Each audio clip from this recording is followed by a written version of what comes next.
पर खमागणी। बहुत बहुत धन्यवाद खमागणी को। रविंद्र जी, आप कैंडिडेट हैं, बाड़मेर के निर्दलीय चुनाव लड़ रहे हैं। आज तो प्रधानमंत्री नरेंद्र मोदी खुद बाड़मेर में हैं, आप कहां पर हैं? मैं बिल्कुल दिल्ली से वापस जोधपुर पहुंचा हूं और बाड़मेर जा ही रहा हूं। साथ ही साथ मैं प्रधानमंत्री जी का और तमाम मंत्रीगणों का खूब स्वागत करता हूं, थार की धरा पे स्वागत करता हूं। देखिए, आप स्वागत कर रहे हैं तो स्वागत करने के लिए तो आपको बाड़मेर में होना चाहिए था। अब प्रधानमंत्री नरेंद्र मोदी वहां से हुंकार भर रहे हैं और आप निर्दलीय चुनाव लड़ रहे हैं। आपको लगता नहीं कि आपने बड़ा टफ कंपटीशन कर लिया है? जनता का आशीर्वाद मेरे साथ में है और जनता का पूरा भरोसा मुझ पे है। मुझे पूरा भरोसा आने वाले 26 तारीख के इस चुनाव में जनता पूरी तरीके से साथ देगी, आशीर्वाद देगी और अपने बेटे अपने भाई रविंद्र को दिल्ली पहुंचाएगी। अच्छा, आप चुनाव लड़ रहे हैं राजस्थान से, आपकी पॉपुलैरिटी भी गजब की दिखाई दे रही है। वो तो हमने देखा जो विधानसभा चुनावों की तस्वीरें थी। आप चेन्नई क्या करने जाते हैं? आप हैदराबाद क्या करने जाते हैं? तस्वीरें देखते हो आप तो पुणे भी पहुंच जाते हैं। तस्वीरें जरा चलाइए, हमारे दर्शक भी देखें ये तस्वीरें।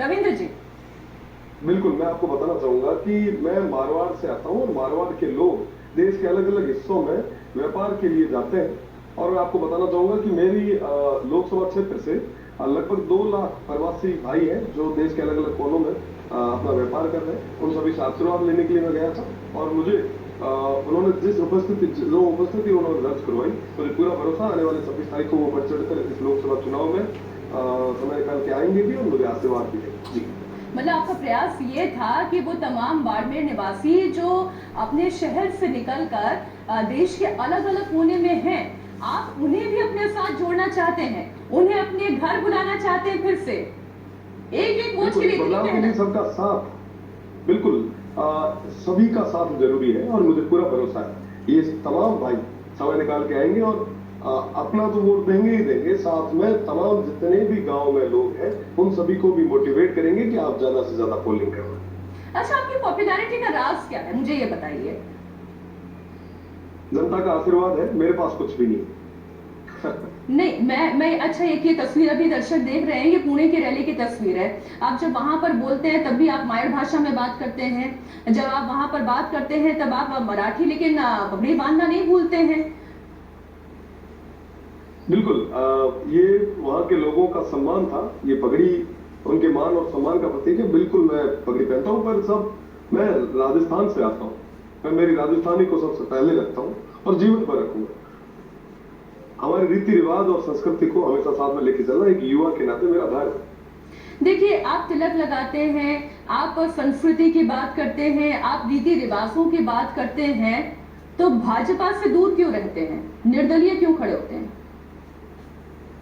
स्थितियां परिस्थितियां बन जाती है, राजनीति में कई सारे उतार चढ़ाव आते हैं। मैं आपको बताना चाहूंगा कि 2019 में जब मैं छात्र संघ का अध्यक्ष था उस समय भी स्थिति ऐसी बनी कि मुझे निर्दलीय लड़ना पड़ा।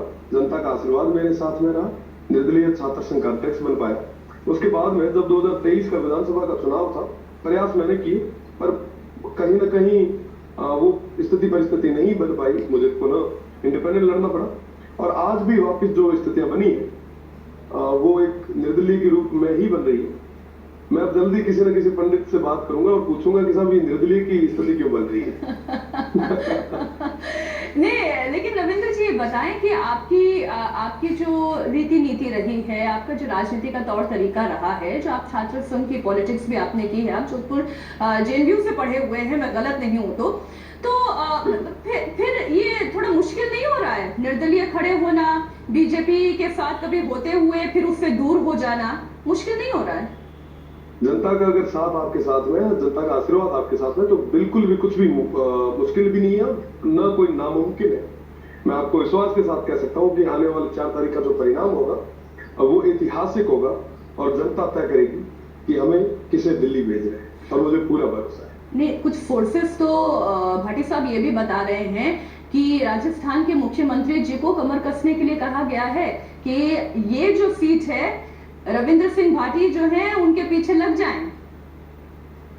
स्वागत है और मेरे लिए बहुत ही बड़ी चीज है कि मुख्यमंत्री जी को इतना बड़ा वो जिम्मेदारी सौंपी गई है।